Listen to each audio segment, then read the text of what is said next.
Good afternoon on a very, very hot day. We're having a bit of a heat wave in the south of England today. Well, I think all over England actually. And I think we're reaching record temperatures again. It's absolutely horrific. I love the sun, do not love the heat. But I wanted to come on and, because I've not been on camera for a good couple of weeks, I think now. It feels weird doing it again. I need to get back into it a bit more often. But I wanted to come on, explain what's been happening. But first of all, I want to show you a massive book haul that I've got. I bought 15 books in Oxfam sale. I've only had 13 delivered so far, but I'll show you those. And I've got a couple of signed books as well. And although I'm not going to be doing this in this video, there's another jewellery unbagging video coming up on Wednesday, which I bought this in the Oxfam. Well, this wasn't in the sale, but I bought it alongside the books in the sale, but this was £8, so I'll show you that on Wednesday. But if I get cracking on with the books, and then I'll give you an update at the end. Try and get this done quickly because it is sweltering in this room. My little studio is right at the back of our house, and we've got a south-facing garden, and we're getting all the heat. It is obscenely hot in here. So I start with the most kind of relevant book, really, and that is Making Silver Jewellery. Let's see how much I paid for this one. This only cost me £2.79, and all of these books that I've got from Oxfam are in amazing condition, but yeah, had to treat myself to that. They are a lot of arty type books. This one is digital fabrications. My husband has a YouTube channel where he does kind of ambiances with rain and stuff like that. He records all the sounds himself, and he's worked in the computer games industry for over 20 years now, and he's always looking for interesting architecture and stuff like that, just to kind of give him ideas. And this book cost me £2.80, and these are all fantastic books that you'd normally spend quite a bit on if you were buying them on Amazon or anywhere else. And this one is Resin Alchemy, and this is Innovative Techniques for Mixed Media and Jewellery Artists. So another really relevant one. And this one cost me, oh, it's hot in here. Can't have a fan on because obviously it'd be really noisy.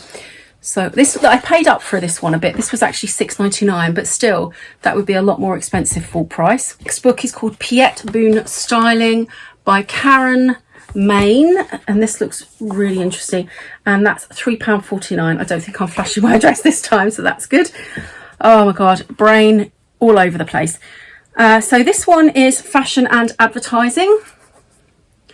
So some amazing books here, and this one, I paid £3.49 for that on the Oxfam shop. So they do have some absolute bargains on there. Another macrame patterns. I've always fancied giving macrame a go. I think my sister did it at school once, and I always fancied giving it a go. That was £2.09, that book. Fantastic. Complete felt making. So lots of different arty and creative type things that I can get my teeth into. And that one cost me £2.79. I've got the leatherwork version of that. It's very similar with a font on the front, and it's by C&B Crafts as well. And that was by, I think it's Catherine Pogson, the leather one, and she taught me how to do a couple of leather courses at Westdean College, I believe. So yeah, I'm hoping that will be just as good a kind of instruction book, really. It was really good, lots of step-by-step pictures and that, so I'm hoping the same for that. And this one is Raised Embroidery, a practical guide to decorative stump work. Very amazing. That's £3.49 that I paid for that. Another one, Fitting Your Figure. So as you can see, I've just got so many different creative books. I've already got loads, but yeah, lots to be getting on with, and I'm really looking forward to getting stuck into them. That was £2.09, the Fitting Your Figure. And I've got the Fundamentals of Fashion Design, because I really want to get back into designing and making clothing as well as the jewellery.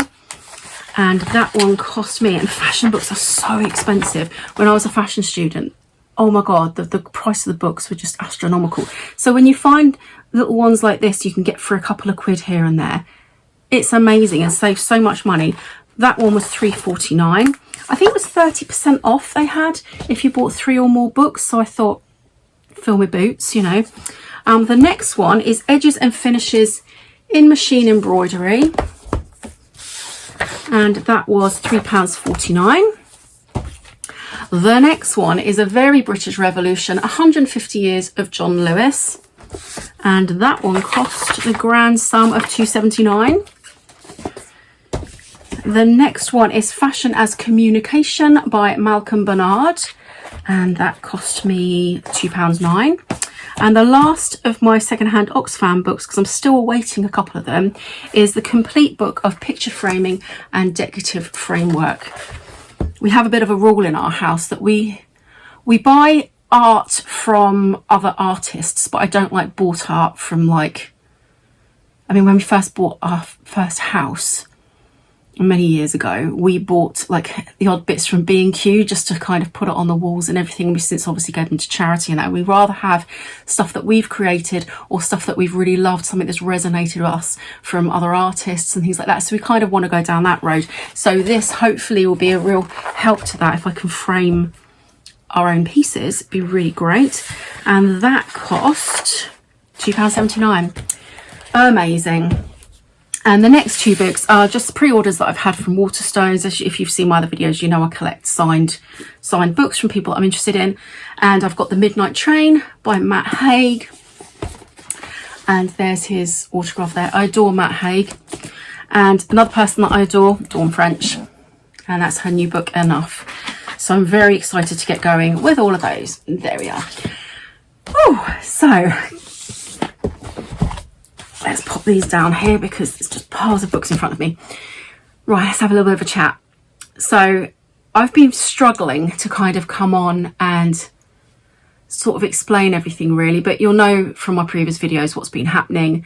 The last couple of months have been a little difficult, I suppose, coming to terms with, do I have ADHD or autism? Well, I think I mentioned in a previous video that I had my assessment A, it was 2 weeks ago today.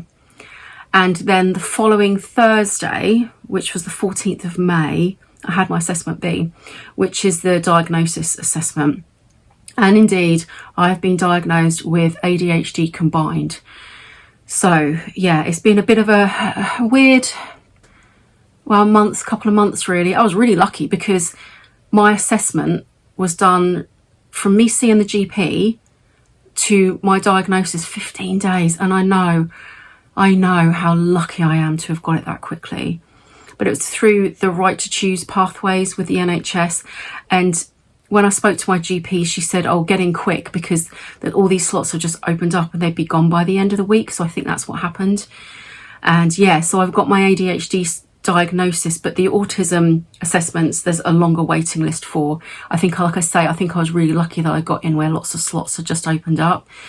So I'm still waiting to hear back from the autism assessments, well, to even start them.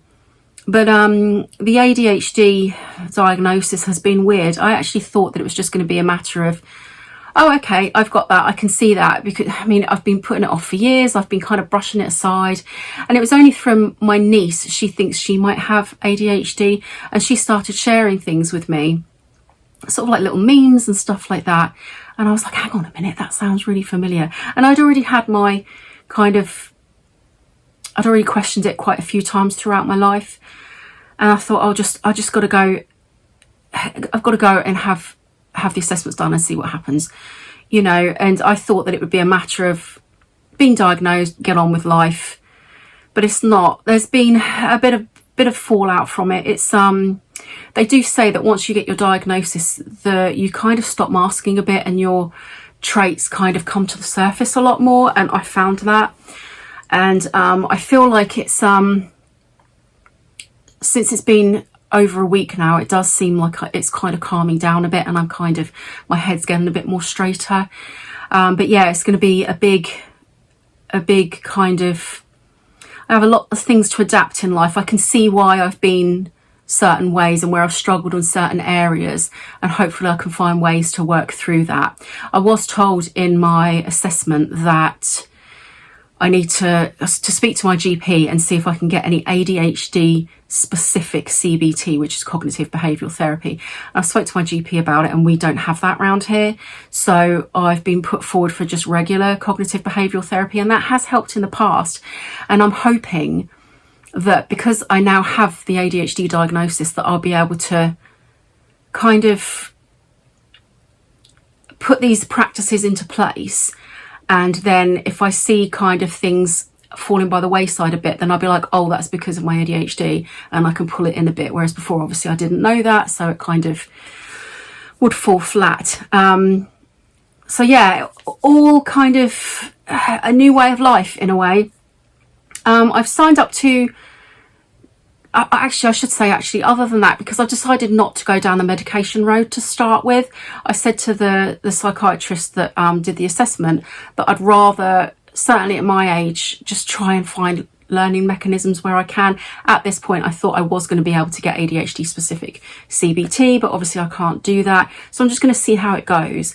But one thing that I will say is I apparently get 4 group sessions with the team that did my assessment, so I should hear from them soon about that. But alongside that, I found a lot of great help through ADHD UK. They run a lot of group sessions that you can, if you can't afford it, you can get them free. You have to generate a code or something, or you can just make a donation for as little as a penny, up to obviously whatever you want to donate, and buy the sessions that way. And they've been a huge help. I've attended, I think, is it 3 this week? And unfortunately, they've not been geared to what I really need, but I've dropped in to sort of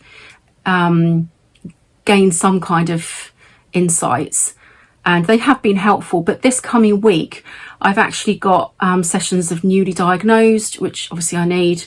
And there's a weight management one as well, because I've always hadn't realised, but I've always had a problem with carbs, and I lost 6 stone over the period of 2024 to 2025, but then my dad died, and I'm creeping up to 3 stone back on, which I really need to do something about.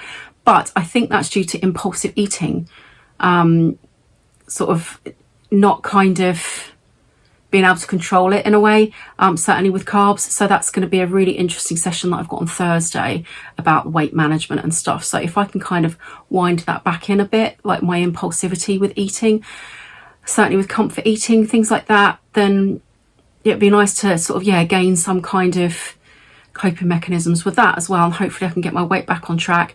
I know that exercise and a healthy diet is incredibly important to try and keep your ADHD brain sort of on track a lot more. So that's again something else that I need to be kind of sorting out and putting coping mechanisms in place. Anyway, I just thought I'd give you a little bit of an update. I've been rattling on for nearly 15 minutes, so I will leave this here. I hope you're enjoying the beautiful sunshine, but also I hope you're enjoying the immense heat. I am not enjoying the immense heat, but I am enjoying the sunshine.